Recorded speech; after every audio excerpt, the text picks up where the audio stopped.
We're brought to you by Grey Goose, and we are ready for two terrific Game 3s tonight here on ESPN with Stephen A. Smith and Jalen Rose. I'm Mike Greenberg. Michael Wilbon with us tonight as well as we count it down here. First to Miami and Milwaukee. There's Mr. Wilbon with us as promised. And then we have the Lakers and Grizzlies. Let's start with that one, gentlemen. The storylines abound, and you saw several of them in the open. Will Ja play? We'll talk to Woj about that in a moment. LeBron versus Dylan Brooks and all the Anthony Davis ups and downs we've seen as well. So, Stephen A., I'll start with that question to you. If the Lakers are going to win and take the 2-1 lead tonight, is this going to be a LeBron game or an Anthony Davis game? Well, I would say both because that's the easy answer. I'll start with Anthony Davis. Second worst shooting performance of his career in the postseason. 4-14 shooting in game 2. He looked comatose. He looked lethargic. He looked like he didn't even show up, for crying out loud. That cannot be the case in this game. He shows up, the Los Angeles Lakers should win this game, looking like he did in game 1. That's what he has to do. That's what he's supposed to do. Steven Adams is out. Brandon Clark is out.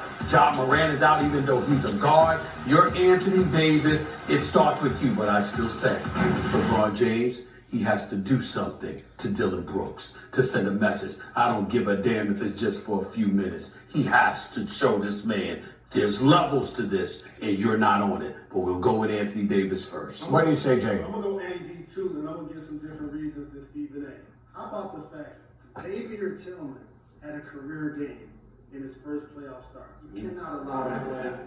They're plus 23 with ADs on the floor. Jalen, let me stop you one brief second when I was in trouble with your microphone. So we will work on that quickly. And once we get that addressed, we'll come back to you. In the meantime, I'll go to Mr. Wilbon. And I've got a separate question for you, Michael, and that is this. Who needs tonight's game more? Is it the Lakers or the Grizzlies who should be more desperate in tonight's game 3? The Lakers, Greeny, because they need to get a hold of the series while Ja Morant is less than full strength Ja Morant. If he doesn't play, they certainly need to win the game. If he does play, you don't know if he's going to be 100% himself. But if you fall down 2-1 in this series, when you lose your first home game in the series, and Ja is getting better and more likely to be Ja Morant in full, the later you go, you don't want to be behind in this series and then have Ja sort of pulling in to full speed. So I think that's necessary for the Lakers. I don't often believe in momentum in these series because it changes too quickly. But after you win game 1 the way you did, the Lakers need to have Anthony Davis, as Stephen A. just outlined, and they need to put this thing in motion and get control of this series before Memphis can gather itself. Memphis is still the young team trying to establish itself in the postseason. The Lakers have to be of the mindset to not let that happen. Well, on the subject of youth, it's worth also just pointing out as I come back to Jalen here, the schedule now in this series shifts dramatically. There's been so much downtime here, which you'd think would benefit the older LeBron and Anthony Davis. From this point forward, they go every other day, and that's a long trip between LA and Memphis as well. That should favor the Grizzlies, you would think. Jalen, you were saying? And the longer the series goes on, the more you anticipate there's a chance that Ja Morant's going to come back. Right. That's why if you're the Lakers, you got to take care of business. But let me get back to Anthony Davis, like Stephen A. was talking about. You can't allow Xavier Tillman to have his first playoff start and have a career game. It's one thing that Triple J had a career game in game 1, and he's averaging 24 in this series. AD's giving you the blocks, averaging 5 per game. But you want to keep him upright. You want to be physical out there. They're plus 23 when he's on the floor.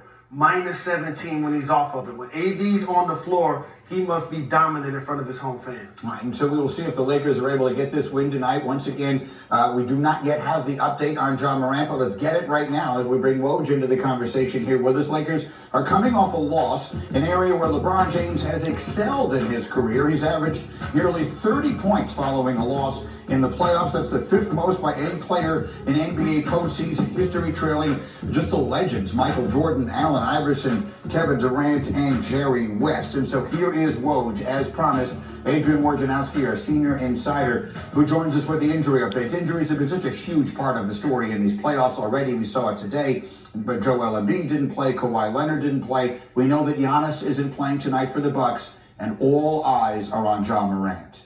Hey, Greedy, and Ja Morant's going to take this right up to game time. He, I'm told, is going to go out, warm up with that injured right hand, and see if he can make his return tonight. I'm told he did not do much with that right hand at shoot-around this morning. There's still a measure of pain in that hand, but Morant's going to make a decision right at game time about whether he can rejoin this series at 1-1 in a pivotal Game 3 tonight in LA. And then there is Joel Embiid. We talked about him a bit earlier on SportsCenter. The Sixers get some time off now as they finish up their sweep. What is the situation with his back? Right knee, I should say. Yeah, right knee sprain for Joel Embiid. They're going to know more, I'm told, here in the coming days about whether he would be ready for a potential Game 1 on Saturday. Depends how long that Celtics-Hawks series goes. It could be a Saturday Game 1. It could be a Monday Game 1.